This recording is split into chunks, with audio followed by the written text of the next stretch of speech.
I'm here to tell you that Valerie turned Andy's life into a beautiful narrative of before and after.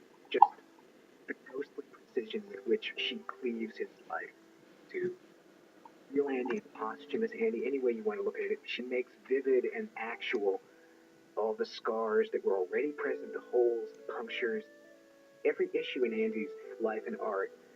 Valerie is an entrance to, and she's also a dramatic engine. The great question after he'd been shot was there any way that he could continue to be Andy Warhol and fully move into a new phase? And that's a matter that has been greatly argued. He himself said many things indicating that he thought that in some ways it was over for him, that he was just imitating himself. But maybe that would be great too. Oh, it's so beautiful just to imitate yourself. Durante casi un año y medio, Warhol parecía perdido, buscando una nueva dirección y sin poder encontrarla. It's clearly traumatic. He can't work, he can't paint. In 1969, he starts painting again, but painting really doesn't begin to accelerate for a couple of years. His whole approach to the notion of the porousness of the studio changes too. At the moment, what we seem to see reflected in that strange face is a sickness for which there may be no cure. Andy, in what one fervently hopes is just another pull, begins to look more and more like the angel of death, Calvin Tompkins.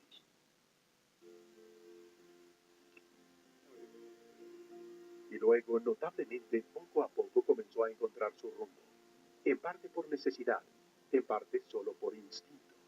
Como siempre, siguiendo la corriente de la época, reincorporándose y dirigiéndose al nuevo mundo de los años 70. Mientras la mayoría de la gente seguía tambaleándose con la conmoción de los 60. En los años siguientes, y con ayuda de nuevos colaboradores, se reinventaría una vez más, adaptando y transformando el rol que había adoptado 20 años antes cuando llegó a Nueva York, el rol del artista comercial. ¿No es la vida una serie de imágenes que cambian mientras éstas se repiten? Diría él mismo mirando atrás.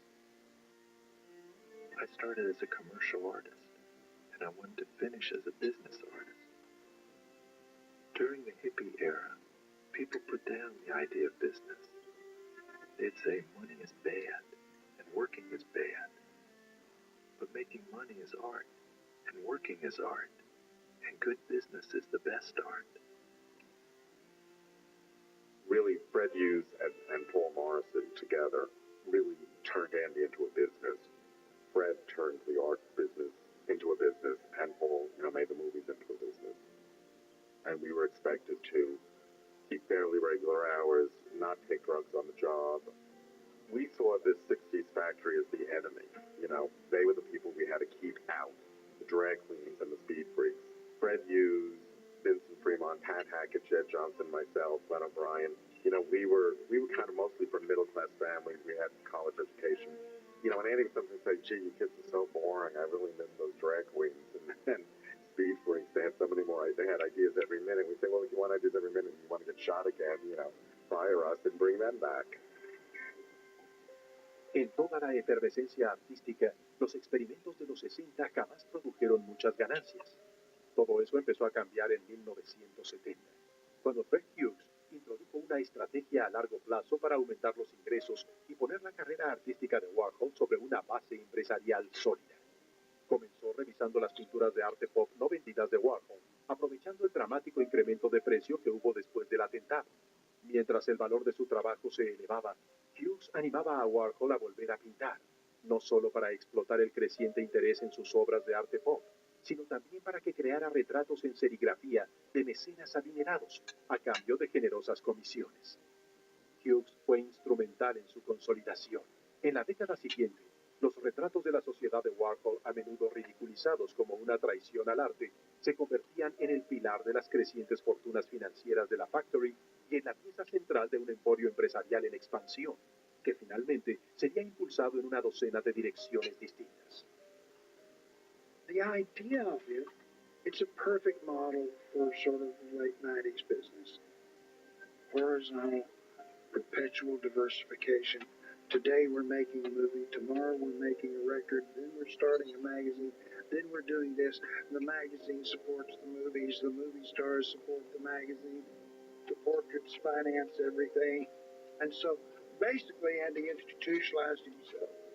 En 1972 hizo su oportuno regreso a la pintura, comenzando con un retrato sobre pedido que se calcula que retomó la conmoción de sus pinturas anteriores. Se trataba de un retrato en serigrafía del líder de la China comunista, cuyo pequeño libro rojo, Citas del presidente Mao Zedong, se convirtió en un bestseller menor ese mismo año. He worked with the famous image of Mao, which every Chinese school child had, and took that image and he defused it. So these paintings are fascinating for that, because here is this monster, but turned into this sort of effigy. And he was a fantastic colorist.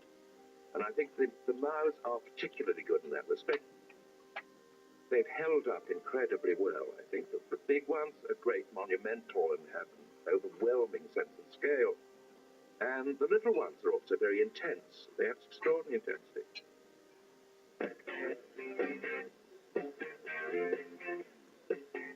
En 1974, el negocio de los retratos sobre pedido de Warhol estaba en su auge.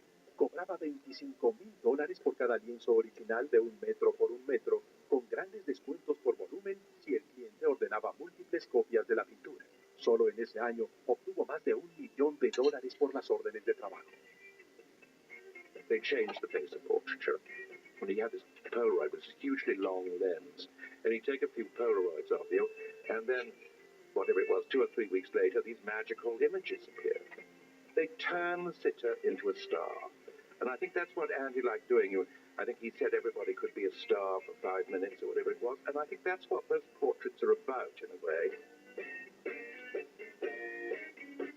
Andy probably did 1,000 portraits, and there was a scheme to that too in his head. Andy always insisted that every portrait be 40 by 40 inches. And he was perfectly okay with people said, my living room is pink, and could you do some pink in my portrait? But if anyone said, can I make it a little bigger or a little smaller, he would not do it. It had to be 40 by 40. And once I said, Andy, why are you so insistent on the 40 by 40 thing? Sometimes people want it bigger or smaller. And he said, because I want one day to have an exhibition called Portrait of Society, and I want to have one of every person I painted in one big, interlocking portrait, and he wanted it to be at the Metropolitan Museum. Even that was all thought out. I think there is ample interpretive apparatus in his work to read as profoundly as you want anything he did in the 70s and 80s. His iconography is consistent and decent, and his technologies are consistent and deep. Tape recording, Polaroiding, capturing, cropping, silk screening, doctoring, repeating, all these techniques of time, theft, and capture remain the same. And so I think that Warhol needs to be taken as an artist of inclusiveness, multiplicity, maniacal productivity, and that the spectacle of all that and the interlocking meanings that are set into play by so much work juxtaposed with so much work makes him great, not an isolated body of work. And so that's behind my advocacy of the work of the 70s and the 80s. It's simply part of the vastly interesting spectrum of his various obsessive quests. I think of him as Charles Dickens, Started writing when he was 19, wrote till he was 50-something, fell over dead. Just one after the other. It's about working. And I don't think he ever thought about anything else. I think he went to the factory during the blackout. Sat there in the dark and opened the mail, He's taking care of business. The thing that I carry myself is the work ethic that he had. You hear about how he was distracted, and you hear about the discos, and you hear about the hangers-on, and you hear about so many different things. The guy never lost his focus. He always worked. And sometimes it was less good than at other times, but the work was always there, and I think finally really, really provocative. He always did such amazing work. He didn't, like so many artists, burn out. I mean, he went on. He was always trying out something new, and he was progressing and not standing still. I think The Last Supper, that last series of work. Can you imagine, right at the end? I mean, still with a kind of resonance, still with a topicality, still with an energy, you know. The Last Supper paintings, I think, are glorious, simply glorious, and stand up to virtually anything he ever did.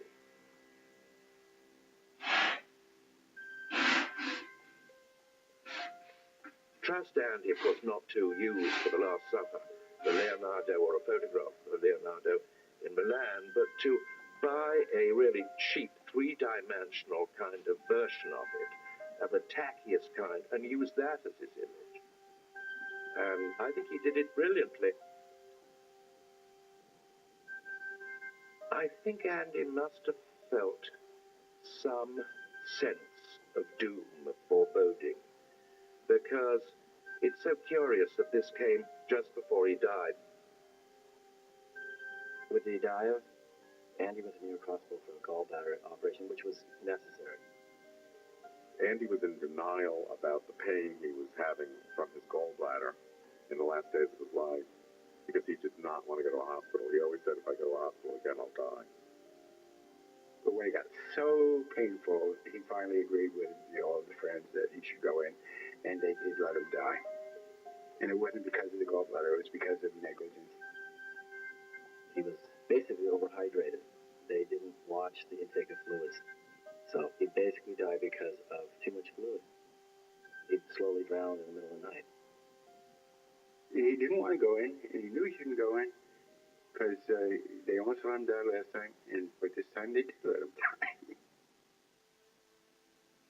A las 6:31 de la mañana del 22 de febrero de 1987, Andy Warhol fue declarado muerto oficialmente, víctima de negligencia, de un accidente médico y de un descuido administrativo.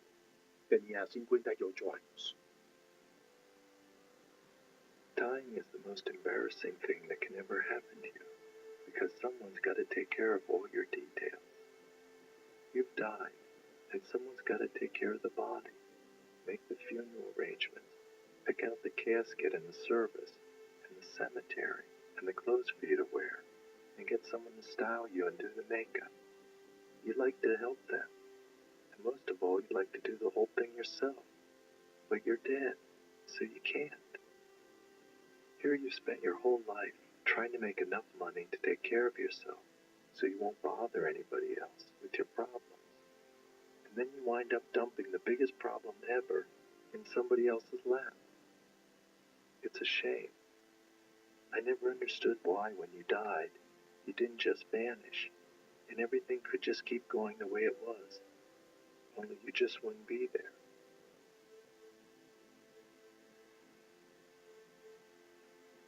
He came from a family that could hardly help him out with his education, you know. And he just made everything on his own. And what he accomplished, you know, by having his picture on a stamp, I guess he'd be surprised, you know. In Pittsburgh, I don't know anybody else that ever had a picture on a stamp. And when I went to the museum in Pittsburgh when it finally opened, I could see his spirit running up and down the walls like waterfalls. You know, I said, this is Andy's mausoleum. My God, he got where he should be, you know? And his spirit is living in this whole place. His place, as far as I'm concerned, is assured. Among the most serious people in the art world, among the most thoughtful people in the art world, Picasso owns the first half of the 20th century. And Andy, without question, owns the second half. The artists that affect change, real change, are so few and far between. They're just incredibly valuable. They can't be replaced. They're unique. You have to adore these people. You have to adore them because they contribute so much to the culture, you know. They are the culture. mind you, he was about breaking boundaries. Always, you know. I just celebrate the guy's genius.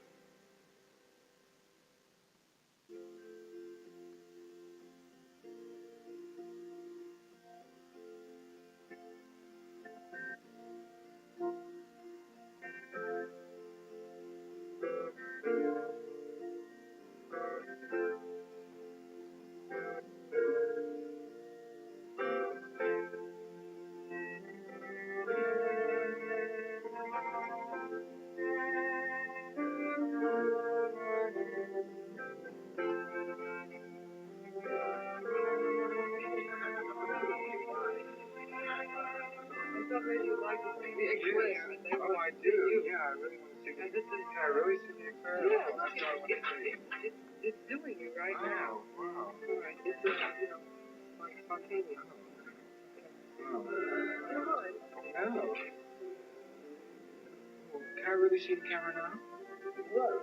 You want to watch it? Oh, yeah. It's just you watch it and it watches you.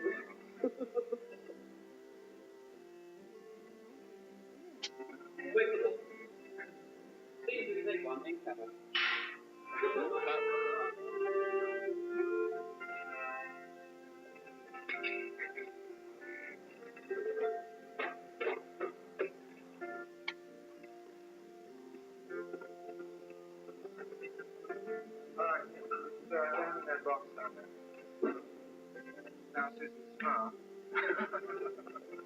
Say cheese. Can we do a cheese movie? All you have to do is say cheese. Cheese. Alright. No, the next 3 minutes could be a cheese movie. Alright. Just, you don't have to do anything. Just what you're doing. Yeah. But not too much.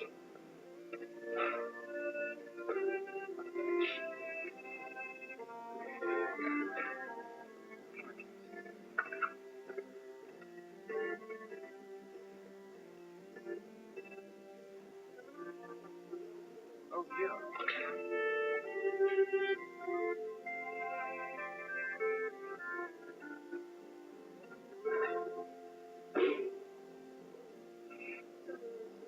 Yes, I'll tell you when it's through. Gee, okay, sure.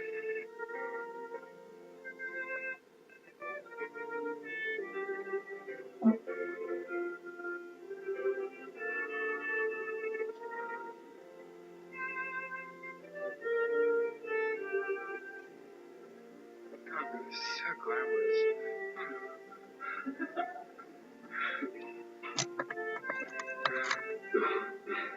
I forget who I'm calling.